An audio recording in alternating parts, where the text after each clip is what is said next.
Bangladesh West Indies match শুরুর আগেই সৌম্য সরকারকে নিয়ে একই বলল ওয়েস্ট ইন্ডিজের অধিনায়ক। ব্যাটিং ঝড়ে উঠতে থাকা সৌম্য সরকারকে নিয়ে পরিকল্পনা শুরু করে দিয়েছে ওয়েস্ট ইন্ডিজ ক্রিকেট বোর্ড। বর্তমানে খুব ভালো ফর্মে রয়েছেন বাংলাদেশি এই তারকা ওপেনার, কারণ গ্লোবাল সুপার লিগে দুর্দান্ত ব্যাটিং ঝড় উঠিয়েছেন তিনি, হয়েছেন টুর্নামেন্ট সেরা খেলোয়াড়ও।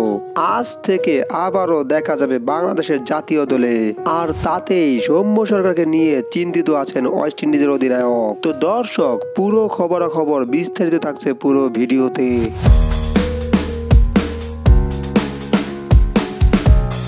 এই তো শেষ হলো ওয়েস্ট ইন্ডিজে বসতে যাওয়া 5 দলের গ্লোবাল সুপার লিগ। এই লিগে বাংলাদেশ থেকে রংপুর রাইডার্সও অংশগ্রহণ করেছিল। রংপুরের হয়ে প্রতিটা ম্যাচে ব্যাটিং ঝড় দেখিয়েছেন বাংলাদেশের হার্ড হিটার সৌম্য সরকার। ফাইনাল ম্যাচও 54 বলে বিধ্বংসী 86 রানের ইনিংস খেলে ম্যাচকে জিতিয়েছে। তাছাড়া পুরো টুর্নামেন্টেই ছিল সৌম্য সরকারের ব্যাটিং তাণ্ডব, আর তাতে টুর্নামেন্ট সেরা খেলোয়াড়ও পুরস্কার উঠেছে তার হাতে। গ্লোবাল টি-20 শেষ করে এবার যোগ দিয়েছেন বাংলাদেশের জাতীয় দলে।